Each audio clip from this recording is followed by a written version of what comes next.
Welcome back, everybody. There's nothing worse than, that little tickle you feel in your throat when you just know you're about to get sick. Well, our guest today says you can actually keep that from ever happening again. It sounds kind of hard to believe. Dr. Raymond Francis joins us live now from Fort Lauderdale, Florida. Hi there, doctor. Hey, how are you? Good, good. I'm so glad we could make this work out. So you have this book that's called Never Be Sick Again, and that sounds amazing, but it's hard to believe. Well, it may be hard to believe because we don't experience that, but it's true. And the thing is this, here's what people need to know. The technology exists to not be sick. The information we already have is sufficient to prevent and reverse this epidemic of chronic disease that we have in America. And as you pointed out, you don't even have to have a cold.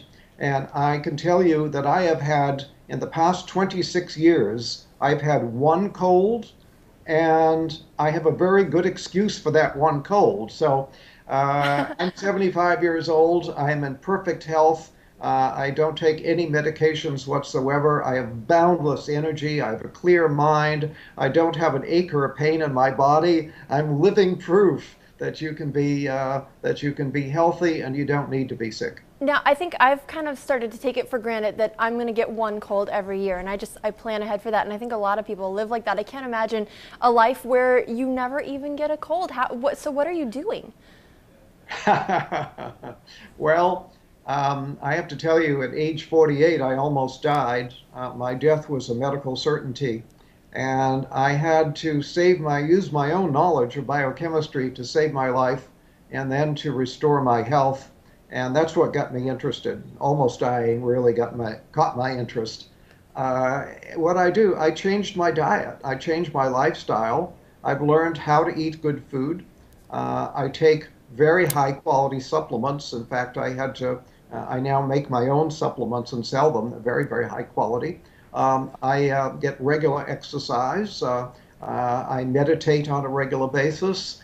So in short, I changed my diet. I change my lifestyle, and I take very high quality supplements, and that's why I'm so healthy. So what are some changes that all of us can take? Because not everyone is able to, make their own supplements in their home. So what are some simple things that we can do right now to keep ourselves from getting sick again?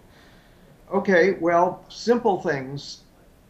If you want to do one thing and only one thing, get off of sugar. Sugar is a deadly metabolic poison. And if you look at it from a biochemical standpoint as to what happens to you when you eat sugar, I wish I had a blackboard here right now and I could fill a whole wall with what happens when you eat just 1 teaspoon of sugar. Now, what about the sugar in, say, like fruit or apple juice or something like that? Well, apple juice, no, but fruit. If you eat a piece of fruit, that's okay. Okay. A fruit juice is not okay because you get too much bioavailable sugar and you get a sugar spike in your blood. But when you get a sugar, you can eat 1 teaspoon of sugar. Within 2 hours, your immunity will be reduced by 50%. And then people say, oh, I caught a cold. No, you didn't. You reduced your immunity and you then made yourself susceptible to an infection. So that's why I don't get colds. I don't get infections because I keep my immunity strong. I don't eat sugar. All because of sugar. So that bag of jelly beans we've been passing around here in the newsroom ever since Easter, that's something that's hurting us. Bad idea. Bad idea. Yeah, you don't want to do that. Sugar, as I say, is a deadly metabolic poison. And what I mean by that is that it screws up all of your biochemistry. Just 1 or 2 teaspoons of sugar will throw your normal biochemistry into chaos for a period of 6 to 8 hours. And that's not very much sugar. It doesn't sound like a lot. Sugar. One cola drink has about 10 to 12 teaspoons. So you eat 1 to 2 teaspoons, your body is going to be in biochemical chaos for 6 to 8 hours. Now, health is when all of your biochemistry is balanced and all your chemistry is working right.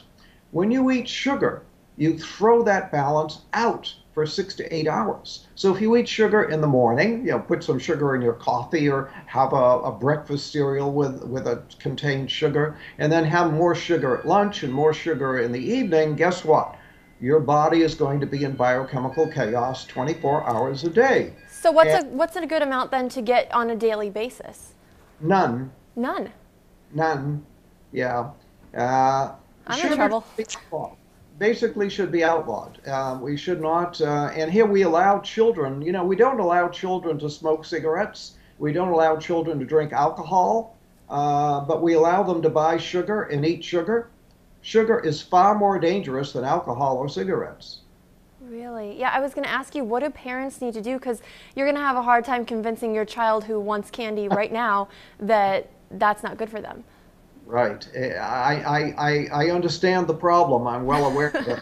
But you asked the question, what can people do? That's one thing anybody can do to improve their health. Sugar causes every imaginable disease. For example, Alzheimer's. Sugar is the leading cause of Alzheimer's. Sugar is a major cause of cancer, a major cause of heart disease, a major cause of diabetes. This is, it's a major cause of colds and flu. Sugar is a deadly metabolic poison. Get off of it. Now, let me ask you, how did you come to this understanding of sugar? Because if it's so bad, why aren't we hearing about this all over the place? A lot of, my doctors never told me not to eat sugar. Yeah, well, nobody ever told your doctor, and your doctor is not doing the research to find out. And the sugar industry spends so much money on campaign contributions to members of Congress that sugar is actually subsidized in America. It should be outlawed, and it's subsidized.